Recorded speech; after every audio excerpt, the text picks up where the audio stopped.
We shall be known by the company we keep, by the ones who Hi there. My name is Tercy Engelhardt, and I want to welcome you to the Unreasonably Grateful podcast, Living in Grace by Choice. If you're new here, welcome. Grateful to have you. Trust whatever brought you here. If you've been here for a while, welcome back. Grateful to have you be a part of my journey, and I'm grateful for the opportunity to participate in your journey as well. I believe that we're all journeying through this life together. And this podcast, this particular version of sharing, is an opportunity for us to join hands, to walk together, to support one another, to encourage and inspire, and to share tidbits of wisdom, which is what I do here. This is my 270th episode.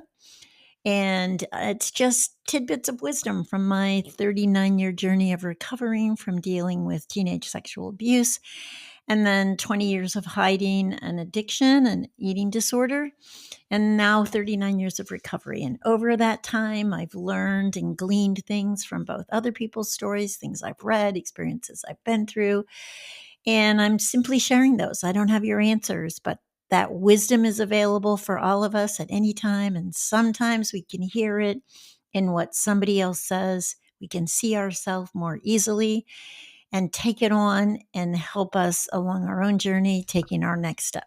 So grateful to have you. If you're interested in an individual opportunity of me sitting with you, you can sign up on tercyengelhardt.com under the topic Work Together. That's by a donation basis, and I'd love to meet you. Love to get to know you a little bit better. And I'm great for all the people that have signed up. Or if you sent me a text or a chat or a message, thank you, thank you, thank you. Christine and Mark, thank you. It's been really lovely to share this journey with people that oftentimes I don't even expect are on this journey with me. It's so great to have you share and what difference it's making for you and how it may be benefiting you.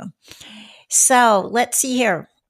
I want to talk this week about how do you handle when things don't go well? How do you deal with it? How do you handle it? The disappointment, the upset, the failure. Yeah, like that. So, again, you guys know I'm a baseball fan, and this is my season. I don't miss too many games of the Dodgers right now. And I hear things, how I glean opportunities to grow and to learn myself is in my everyday life. Everything that comes up, I notice how I react, how I respond, the emotions and experiences I have.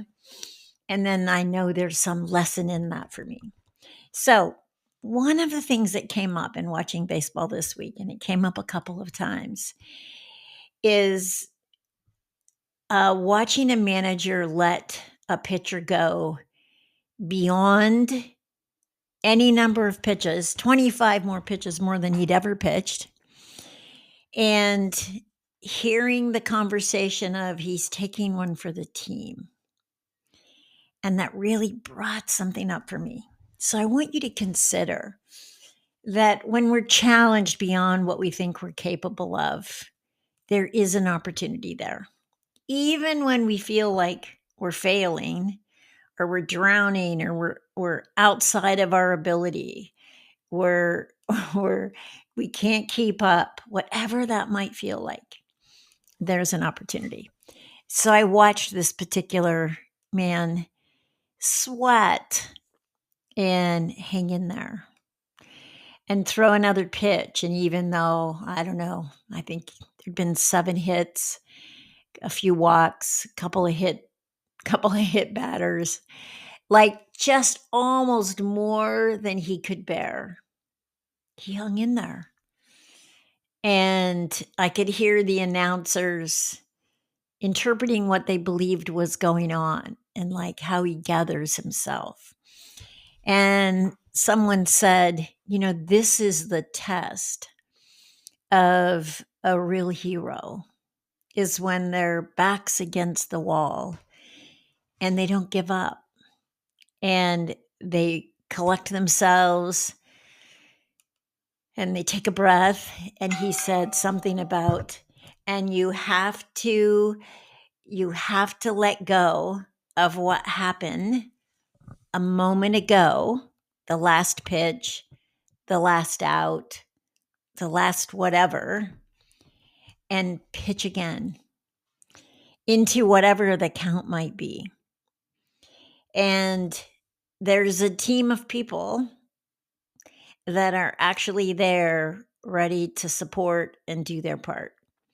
Sometimes it's trying to get a double play so they can get 2 outs and get out of this inning. And sometimes it's making a heroic catch at the wall and stealing what might have been a home run. And sometimes it's diving for a fly ball.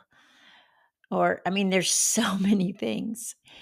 And I just think there's a lesson in there for us.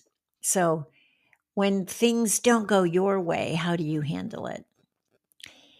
And I'd love you to look at this week. Like, how do you navigate those times when it feels as if you're sinking, you're drowning, you're overwhelmed? How then do you handle it? And who's your team? Who's on your team? Who's got your back? Who's going to do the defensive moves to support and defend what you're attempting to navigate? And those are great questions for all of us to answer. So I'd love for you to do that this week. And then I want to make sure that you let your team, those people who have your back, know it. Thank them, appreciate them, acknowledge them for being there with you and for you. And if you don't have those people, and some of us don't, we're kind of toughing it, white knuckling it, maybe just doing it on our own. I want you to start to identify who those people might be and then have a conversation with them about the journey you're on and them being a part of your team, having your back. Because there is something amazing about recognizing that we're not in this alone. And there are people who can defend and support us, along with the tools that we've been learning about. How do we support ourselves when we're challenged or confronted? Okay? So that's what I want us to do this week. And it's powerful work.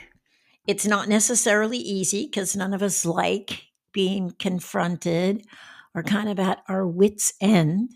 And yet, that is where so much growth takes place. So take a look at that. What do you do when the going gets tough? How do you handle it? Because that is where heroism is built. Okay? Have a beautiful, beautiful week. I'll be here next week, and I can't wait to see you then. Thank you. In this great turning, we shall learn to lead in love.